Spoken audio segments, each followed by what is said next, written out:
तो हाय दोस्तों, JR Bihar channel में आप लोगों का स्वागत है।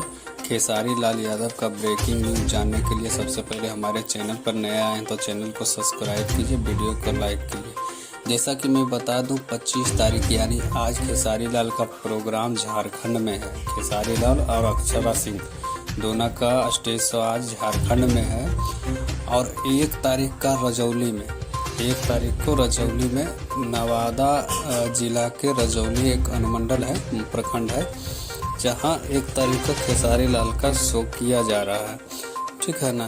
तो जो भी उनका फैन चाहेंगे देखने के लिए तो आज वो झारखंड देख सकते हैं जाकर। यदि झारखंड के लोग हैं तो उनको नज़दीक पड़ेगा, और बिहार वाले झारखंड नहीं जाना चाहेंगे तो उनको मैं बता दूं, नवादा जिले में रजौली एक जगह है जहाँ की खेसारी लाल यादव का स्टेज शो किया जाएगा 1 तारीख। तो खेसारी लाल का जो भी फैन है ना, स्टेज शो जाकर देखने के बाद हमारे चैनल पर आकर कमेंट कर सकते हैं। धन्यवाद।